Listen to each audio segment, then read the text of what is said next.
Everyone in town told her not to go back to that mountain house. Now she knows why. A pregnant woman, 7 months along and alone, inherited her grandmother's forgotten home deep in the Blue Ridge Mountains. She thought it would be a peaceful place to start over until her loyal German shepherd began digging under the old porch. What they found beneath the floorboards would uncover a truth buried for 60 years and shake the entire town to its core. Before we dive in, tell us where you're watching from, your city, state, or country. It's always incredible to see how far these stories reach.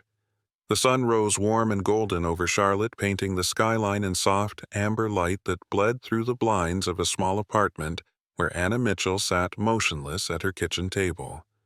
The ceiling fan hummed lazily above her, stirring the heavy June air. Outside, the world felt alive, cicadas already crying from the trees, cars murmuring far below. But inside, the air was still weighted with a kind of quiet grief that had followed her for months. Anna was 32, tall and slender with a gentle curve to her shoulders as though she carried something invisible but heavy. Her light blonde hair fell loosely over her face, her skin pale from weeks spent indoors. She had the calm beauty of someone used to enduring rather than speaking, and her green eyes, though soft, carried the distant look of a woman who had spent too much time thinking about what went wrong. She sipped cold tea from a chipped mug when the phone rang, a deep, formal male voice on the other end, introducing himself as Mr. Harris from a law firm in Asheville. He explained that Anna had been named the sole heir to her late grandmother, Eleanor Mitchell's property in the Blue Ridge Mountains. The news stunned her into silence. Her grandmother had passed away years ago or so, she thought. In truth, they hadn't spoken since Anna was a child. "It's an old mountain house," Mr. Harris added politely. "A bit isolated, but legally, it's yours." He paused before hanging up as if wanting to say something more, but then simply wished her peace and offered condolences. For a long moment, Anna sat there, the phone still in her hand, staring at nothing. Her husband, Michael, had walked out when she was 5 months pregnant, leaving behind a note that said only, "I can't do this anymore." He hadn't called since. What remained of their life together was a single framed photo turned face down on her dresser and the echo of words she never wanted to remember. Now 7 months pregnant, she lived between fear and numb acceptance. Some nights she would wake drenched in sweat, hand on her belly, whispering to the child she carried, "It's just us now." Her only companion was Shadow, a 5-year-old German shepherd with a deep sable coat and intelligent amber eyes that seemed to understand her pain without words. He had been Michael's dog once, trained and loyal, but when Michael left, Shadow stayed as if he had chosen her instead. The dog followed her everywhere, protective but gentle, sensing when she needed silence and when she needed to feel less alone. That afternoon, Anna packed her old blue hatchback with what little she owned, a suitcase of clothes, her grandmother's old journal she found years ago, some canned food, a flashlight, and a blanket. The air outside was thick with summer heat as she guided her car out of the city. Shadow jumped into the passenger seat, tail thumping softly against the door.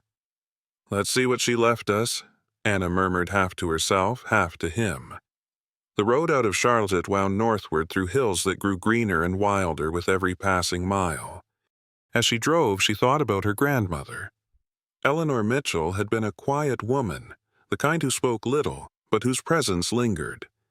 Anna remembered faintly her warm hands always smelling of pine soap, and the way she would hum old mountain songs while baking cornbread in a cast-iron pan.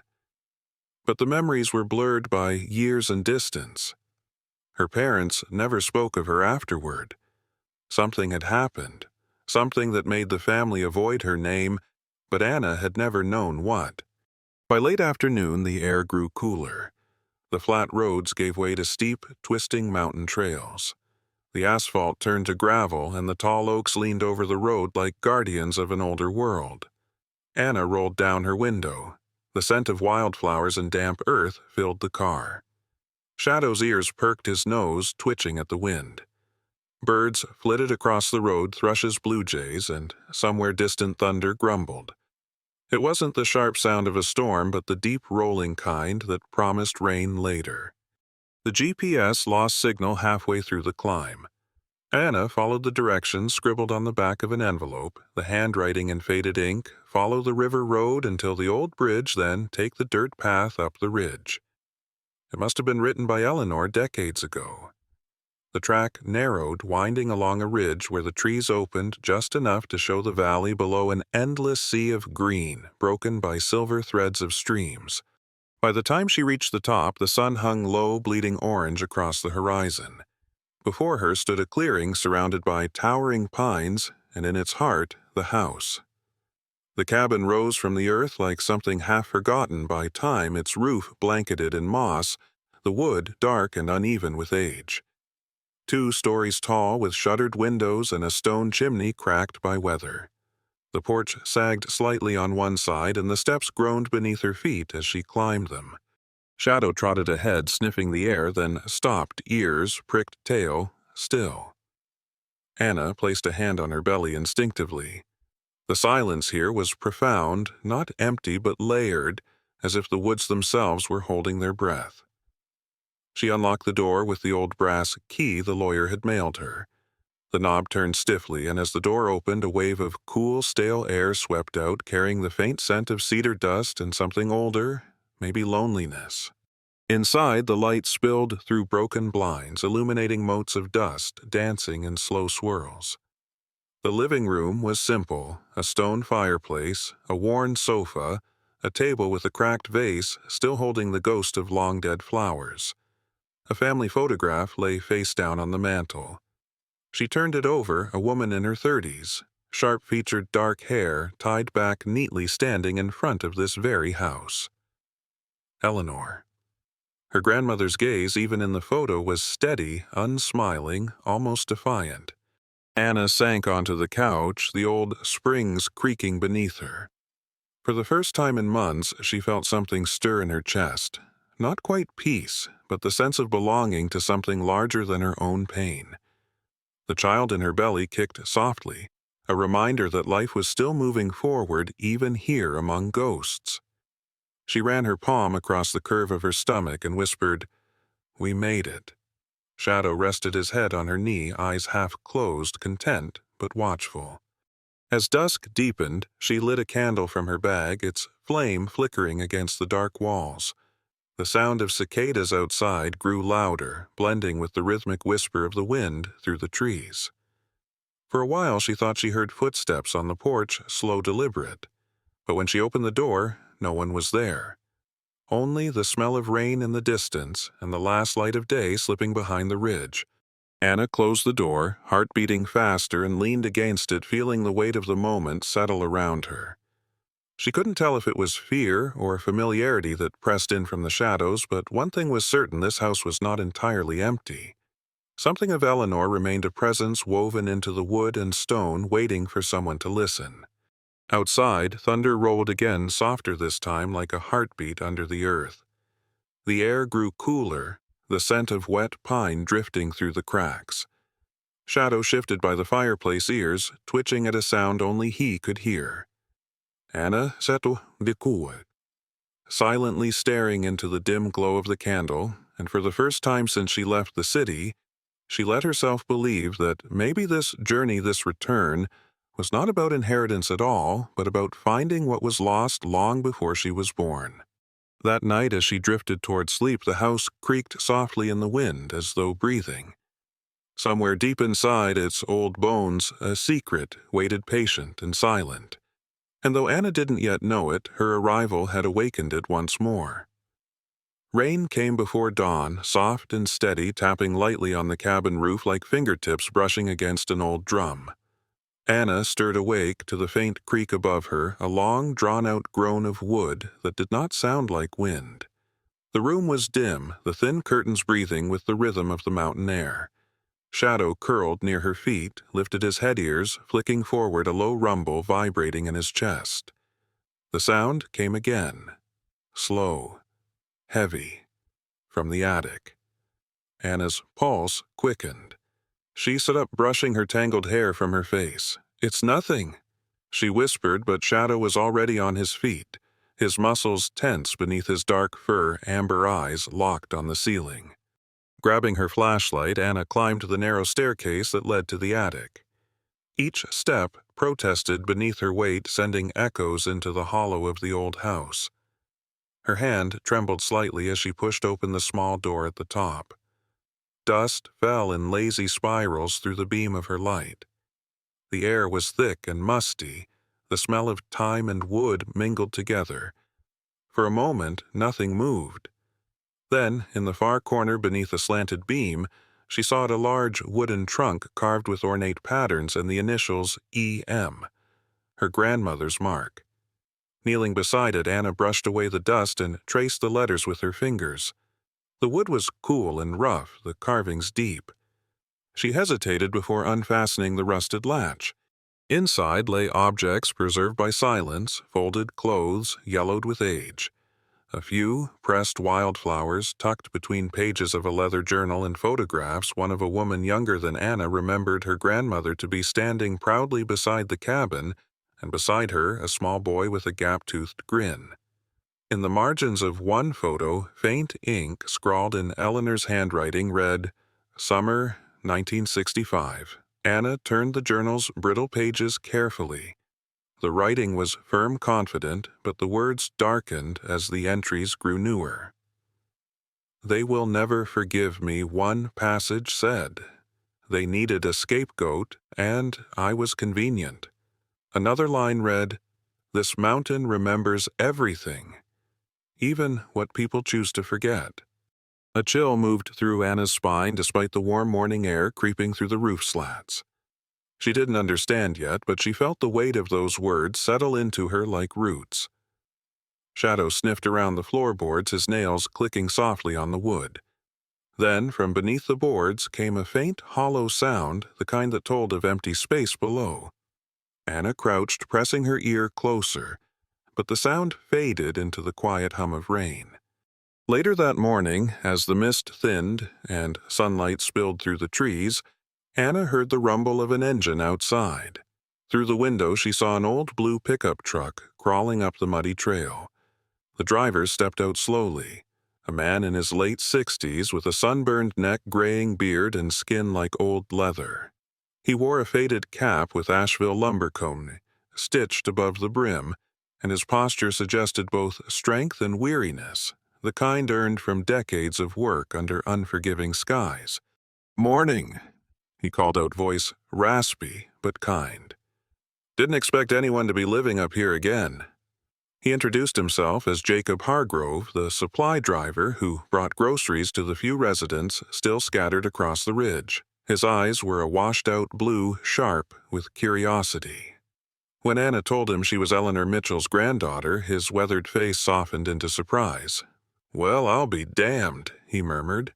"You look just like her, same eyes, same way of standing, like you're waiting for something to happen." Jacob had known Eleanor for years. "Your grandma kept to herself," he said, while unloading a crate of canned goods and bottled water. "But she was good folks. Helped a lot of people, even when they wouldn't speak to her." He paused, glancing toward the woods. "Town folks called this place Grandmother's Mountain House. Never told you why, huh?" Anna shook her head. Jacob leaned against the porch railing, his hands rough and scarred. Because after the summer of '65, she became the mountain's secret keeper. People came up here for help, sometimes food, sometimes forgiveness, but nobody ever talked about it. The town needed someone to blame after the accident at the quarry. They picked her, said she knew something she shouldn't. Anna listened, heart tightening. "What kind of accident?" she asked, but Jacob only shrugged. "Depends who you ask. Some say it was just bad luck. Others say someone covered something up. Either way, it broke your grandmother." She stopped coming down to town after that. He gave her a long, searching look before adding quietly, "You be careful up here, Miss Mitchell. These mountains don't forget." After he left, the silence returned heavier than before. Anna spent the afternoon cleaning the attic. Dust coated her arms, the scent of cedar and age filling her lungs. She arranged the photos and journal on the old writing desk by the window. The more she looked at Eleanor's face in those faded pictures, the more she saw her own reflection staring back. She couldn't escape the feeling that the woman in the photograph was trying to tell her something, her eyes frozen mid-warning. By dusk, the air grew thick again with humidity. Cicadas screamed from the trees, and thunder rolled far away across the valley. Anna made a simple dinner soup heated on a camping stove and shared bits of bread with Shadow, who sat alert by the door, every muscle tense. She told herself it was the thunder making him uneasy. But when night came, the creaks returned, not above this time, but within the walls, faint and steady, as if the house itself was breathing. Unable to sleep, Anna opened Eleanor's journal again. The last entry, dated August 3rd, 1965, read, "They took everything, even the truth. But truth has roots. It will grow back when someone finally listens." The handwriting was hurried, smudged by what looked like water or tears. Anna's chest tightened. She wanted to know what her grandmother had tried to protect. She wanted to understand why her family had cut her out of their lives. But most of all, she wanted to know who the boy in the photographs was. Lightning flashed outside, illuminating the outline of the mountains through the window. In that brief flare of white, Anna saw a shadow move across the yard, tall, human-shaped, gone as soon as the light faded. Shadow barked furiously, rushing toward the door. "Quiet," she whispered, grabbing his collar, her heart hammering against her ribs. She peered through the glass, nothing but rain falling in silver streaks. Yet she could swear she saw footprints forming slowly in the wet earth leading away toward the trees. The storm passed within the hour, but sleep never came. Anna sat by the fireless hearth, eyes heavy but mind racing, the words "grandmother's mountain house" echoing in her thoughts. She realized the name wasn't just what people called the place, it was what it had become, a witness, a vault, maybe even a guardian of something buried too deep for time to erase. When dawn returned pale and thin, she felt a strange mix of dread and purpose. Somewhere within these walls her grandmother had hidden more than memories. And now the house, through its creaks, its whispers, its echoes, was beginning to tell her where to look. The following morning broke bright and breathless, the kind of summer day when the heat seemed to rise from the earth itself, heavy and unmoving. Anna woke to the chirring of cicadas echoing through the forest, the sound almost deafening in the still air. The scent of pine sap drifted through the open window. She lay there for a moment, staring at the ceiling where light shifted softly through the slats, trying to decide whether the things she'd seen and heard the night before had been real or merely tricks of exhaustion. Shadow rested near the door, alert even in his sleep, his chest rising and falling in a steady rhythm. She envied that calm. After breakfast, she returned to the attic where the rickety trunk still sat under the beam. The journal remained open where she'd left it, and tucked between its last pages was an envelope, unsealed.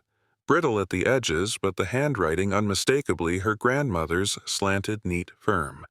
She unfolded it carefully, the paper whispering like dried leaves. "If someone finds this," the letter began, "it means the mountain has chosen who will know the truth. I am no longer afraid of what they will say about me. The truth is stronger than memory." Anna read it again and again, her heart tightening with each line. Her grandmother had written about her years as a nurse in the small mining town below the ridge, a town called Rutherford Hollow, where she had cared for miners stricken by mysterious illnesses. "They told us it was bad air," the letter said, "but I saw what the water did to their skin, to their lungs. The mine wasn't only filled with coal, it was filled with poison." Anna lowered the letter, feeling a tremor in her hands. She thought of Jacob's words of the accident that people had buried under silence. Maybe it hadn't been an accident at all. The letter continued. "When the boy died, they said it was my fault. They needed a name to hang their guilt on, but he was already dying before the cave-in. They knew. They all knew." A blot of ink trailed off after that sentence as if the pen had been yanked away mid-thought. Anna set the letter aside and noticed something she hadn't seen before. Faint scuff marks on the floor near the attic's far wall, as if something heavy had been dragged. She tapped the wood there hollow. Shadow sniffed curiously and whined low. "You hear it too, boy," she murmured. With effort, she pried up the plank using an old hammer from the trunk. Beneath it was a small hatch with a metal handle covered in dust and cobwebs. Her pulse quickened as she pulled it open. The smell that rose was of earth and thyme, damp, metallic, faintly sweet. A wooden ladder descended into darkness. Holding her flashlight between her teeth, she climbed down carefully, one hand on her belly, the other gripping the rung. Shadow whined above, but stayed. The space below wasn't large, more like a root cellar than a basement, but it was lined with wooden crates and shelves. She brushed dust from one box and saw the faint, stenciled letters Rutherford Medical Supplies, 1965. Inside were sealed folders, maps, and yellowed photographs. Some bore the crest of the local health department, others were marked confidential. Anna's breath caught as she pulled out one file labeled Patient Mortality Log, Mine Collapse Victims. Inside were records of names, ages, and symptoms, coughing, lesions, chemical burns, not the injuries of a cave-in, but of exposure. There were also black and white photographs, men with hollow eyes, children's faces pale and blistered, and at the end, one image of a young boy standing beside a woman in a nurse's uniform. Her grandmother. The same boy from the attic photograph. Beneath it, someone had written David, last seen July 9, 1965. A noise upstairs made her flinch, the faint creak of the front door. She turned off the flashlight and froze, heart pounding. The sound faded, followed by the familiar thump of Shadow's paws and a low growl. Whoever it was, they hadn't come in. She waited several minutes before climbing back up, carefully replacing the plank. When she opened the door, sunlight streamed in, harsh and golden. The air outside shimmered with heat. Shadow stood near the steps, staring into the trees, tail stiff. Anna shaded her eyes but saw no one. Only the flutter of leaves and the far-off hum of cicadas. Still, she couldn't shake the sense that someone had been watching. Later that afternoon, she drove down to the general store Jacob had mentioned. The building sat crooked beside the road, its sign faded and half covered in ivy. Inside, the air was cool and smelled of old wood and coffee. Behind the counter stood a woman in her mid-50s, silver hair, pinned neatly, eyes bright but cautious. Her name tag read Margaret Langley. She had a composed elegance about her, the kind of woman who'd seen her share of hardship but refused to let it show. "You must be the Mitchell girl," she said, her voice soft but sure. "Word travels fast up here." Anna nodded, uneasy. "I'm staying at my grandmother's house." Margaret studied her a moment. "She was a good woman," she said finally. "Didn't deserve what they did to her." Then, as if deciding she'd already said too much, she busied herself stacking a shelf. "People here don't like to remember the past. Especially that summer." Anna hesitated, then asked, "Do you know anything about the mine collapse?" The woman stopped moving. For a second, the air between them thickened. "You should talk to Tom Weaver," she said quietly. "He was the mine foreman back then.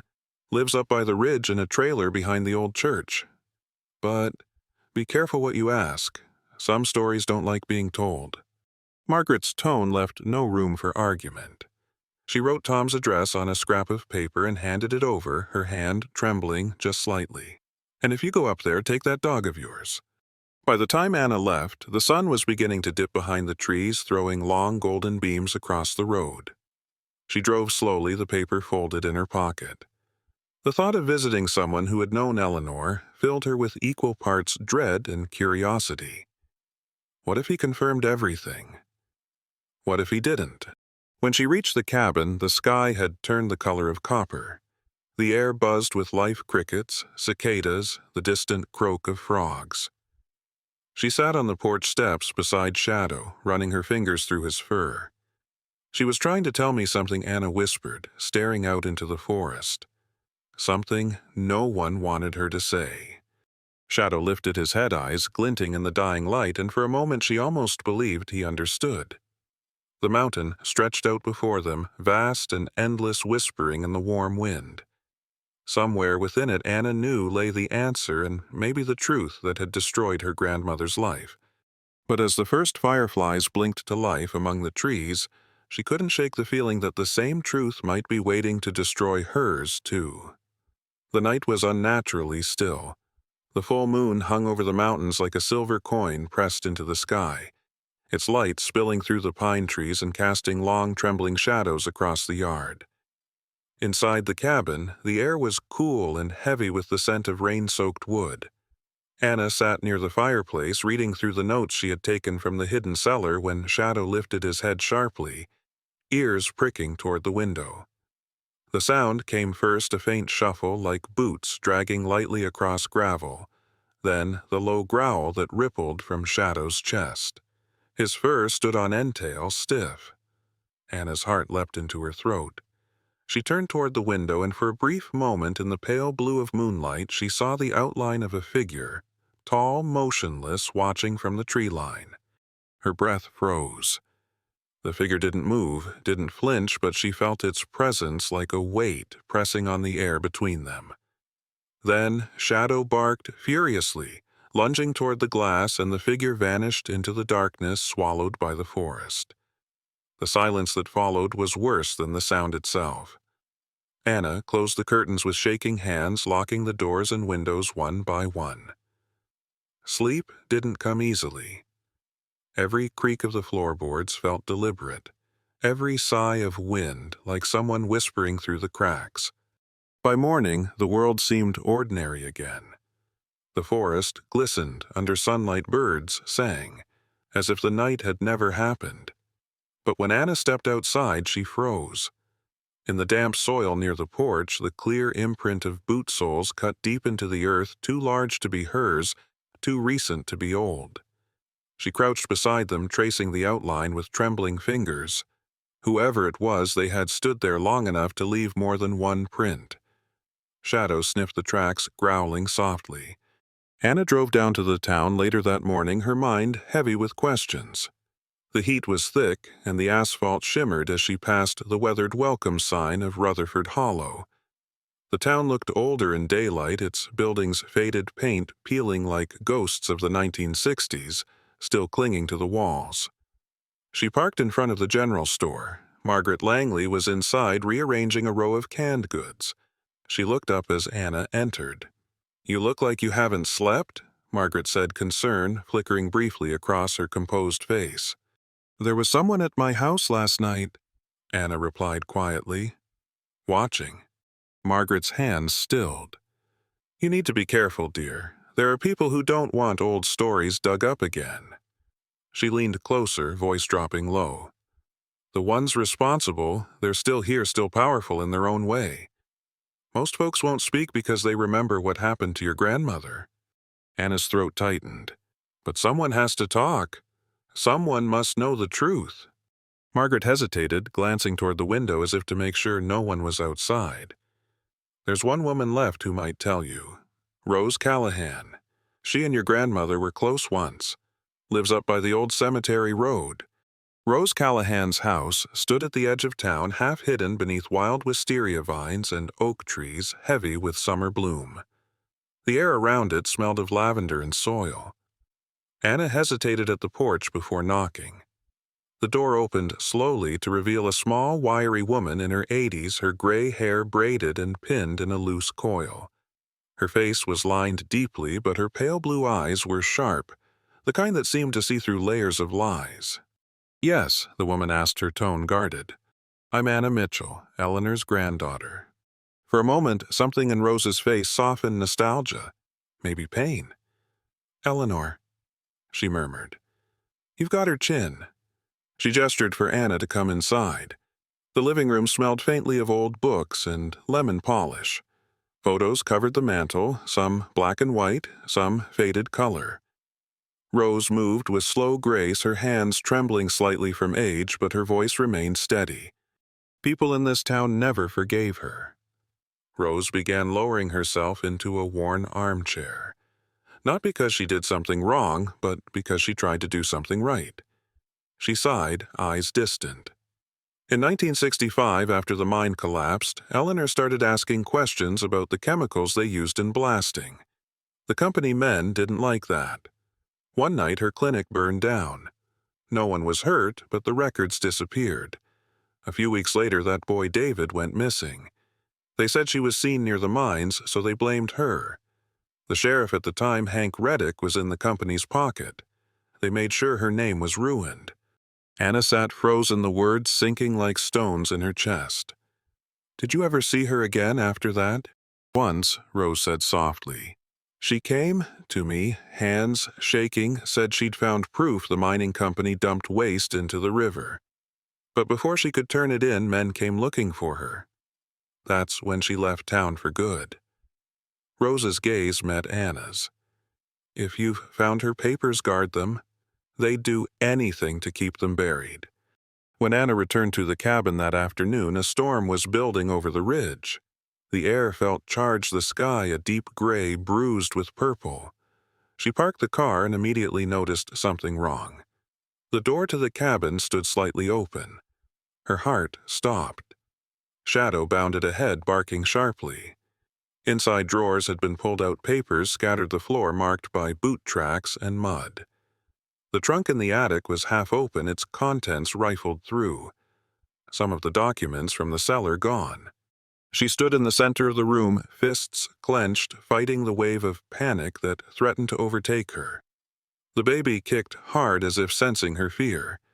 "It's okay," she whispered to her belly, voice breaking. "I'm okay." But she wasn't. Someone had been inside.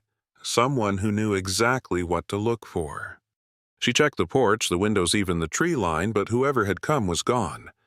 Only a faint smell of cigarette smoke lingered in the air, sharp and bitter. Shadow whined, pressing close to her leg.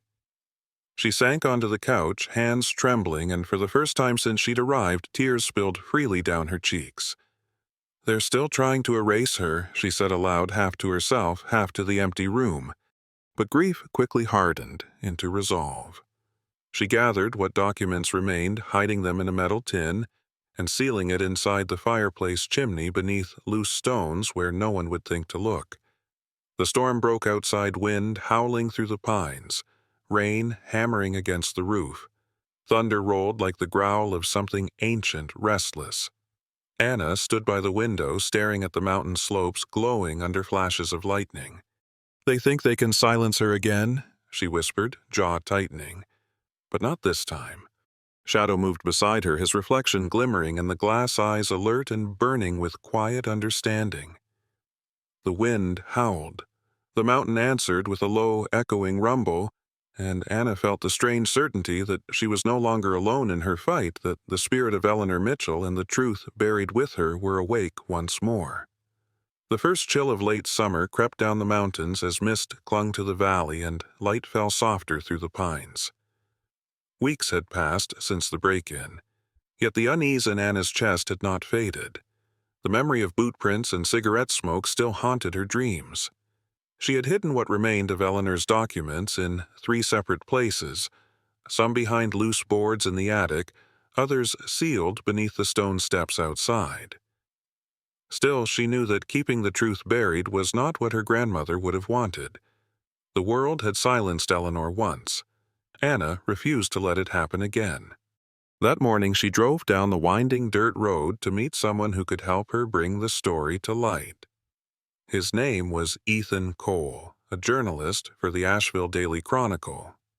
Ethan was in his mid-40s, tall and lean, with weathered skin and a perpetual 5 o'clock shadow that gave him a rugged, slightly disheveled look. His dark hair was streaked with early gray, and his sharp brown eyes carried both skepticism and empathy, the kind of gaze that could dissect a lie but soften for the truth. Years ago, Ethan had covered a corruption scandal that cost him his job in a larger city paper. Since then, he'd become a local legend of sorts, the reporter who cared more about honesty than headlines. They met at a small diner off the main road where ceiling fans spun lazily above cracked leather booths. Anna arrived with a folder of documents tucked under her arm, Shadow waiting patiently outside the car. Ethan was already there sipping coffee, a notepad open beside him. When she introduced herself, he rose to shake her hand, his grip firm but kind. "You said you had something big," he said, voice low, measured. "Something worth digging into." Anna slid the folder across the table. "My grandmother, Eleanor Mitchell. She was accused of causing the death of a boy and covering up an accident at the Rutherford mines in 1965. But she didn't do it. She was trying to expose them." Ethan leafed through the papers slowly. Medical reports, photographs, the signed letter from the health department, even Eleanor's final letter. His brow furrowed deeper with every page. These are official records," he murmured. "Some of these seals are still classified. If this is real, you've got evidence of environmental negligence, falsified death reports, and political cover-ups. No wonder someone broke into your house." Anna nodded, her voice trembling slightly. "They destroyed her life. I won't let them erase her again." Ethan leaned back, studying her for a long moment. "You're brave," he said finally. "Most people would have walked away the minute they were threatened. But this," he tapped the folder. "This could shake more than just a small town. Are you ready for what comes with that?" She glanced out the window where Shadow sat in the car, watching her intently. "I'm not doing it for me," she said softly. "I'm doing it for her." Over the next week, Ethan visited the cabin several times. He brought his recorder, his laptop, and an energy that filled the quiet house with life. Together they organized the files, cross-checked the records, and drove down to the old county courthouse to access archives. The clerk, Mrs. Lucinda Green, was a plump woman in her 60s with silver curls and reading glasses dangling from a chain. She had the cautious politeness of someone who'd lived long enough to know when to stay silent. But when Ethan mentioned Eleanor's name, she frowned. "I remember her," she said softly. "They called her a liar, but she was the only one who ever came in here demanding accountability. It's about time someone listened." Piece by piece, the puzzle began to take shape. Ethan discovered that the mining company, now operating under a new name, had indeed been fined in the early 70s for unreported toxic dumping. The same chemical phenol matched the contamination data in Eleanor's old samples. Her story had been the truth all along. When Ethan's article was published 2 weeks later, it spread faster than either of them expected. The front-page headline read, "Nurse Vindicated After 60 Years, Hidden Files Reveal Mine Cover-Up." Local stations picked up the story, and within days reporters swarmed Rutherford Hollow, interviewing residents who remembered the scandal. Some still whispered the old rumors, but others came forward to defend Eleanor. Among them was Rose Callahan, who gave a trembling statement on camera. Eleanor Mitchell was a good woman. The only thing she was guilty of was caring too much. For the first time, Anna felt a weight lifting from her heart. The world finally knew her grandmother's truth. One evening, as she stood on the porch with Ethan watching the sunset melt over the ridge, she said quietly, "She spent her life alone so that others could live without fear. Now she's not forgotten." Ethan smiled faintly, tucking his hands into his jacket pockets. "You know," he said, "when people ask what drives a story like this, I'll tell them it wasn't evidence or headlines. It was a granddaughter's stubborn heart." By September, the heat had faded. Leaves along the mountain paths began turning gold, and the air smelled of pine and smoke. Anna's belly had grown heavy. Every step reminded her how close she was. Ethan stopped by often, bringing groceries or fixing the porch steps that sagged. He'd taken to playing fetch with Shadow in the yard, the dog bounding after a stick like a soldier on duty. Shadow, now calmer, seemed to sense that peace had finally returned to the mountain. Then, one clear evening, as sunlight poured over the hills, Anna went into labor.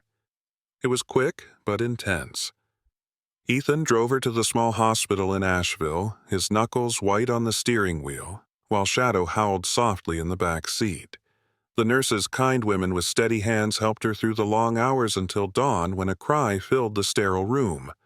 The boy was small but strong, his tiny fists clenched as if grasping the air for something unseen. Anna held him close, tears glistening in her tired eyes. "Eli, she whispered. "Your name is Eli." Ethan smiled from the doorway, exhausted but relieved. "Welcome to the world, kid," he said softly. Weeks later, Anna returned home with her son. The cabin, once a place of silence and sorrow, now breathed with new life. She spent her mornings rocking Eli on the porch while Shadow dozed nearby, his muzzle gray around the edges. With Ethan's help and support from the town, they transformed the cabin into the Grandmother's Mountain House Museum, dedicated to Eleanor Mitchell's courage and the lessons she left behind. Artifacts from her time as a nurse, photographs, and excerpts from her journal were displayed inside glass cases.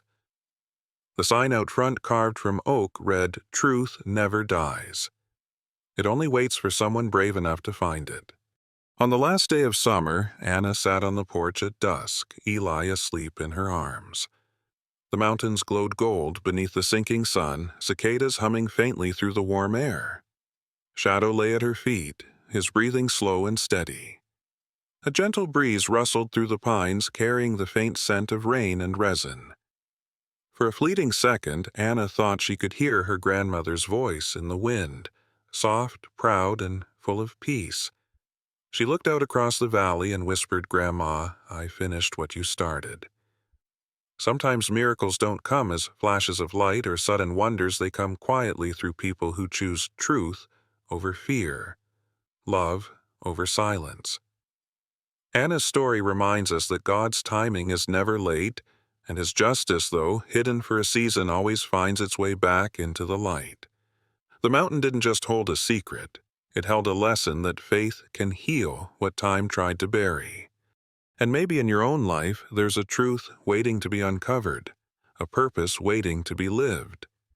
Never stop believing that God works even in silence, through the storms, through the waiting, through the smallest acts of courage. If this story touched your heart, share it with someone who needs a reminder that hope never dies. Leave a comment below and tell us what faith means to you. And don't forget to subscribe, because every story here is a testament to grace, redemption, and the quiet miracles that still move among us. May God bless you, guide you, and keep you wherever you are and whatever mountain you're facing today.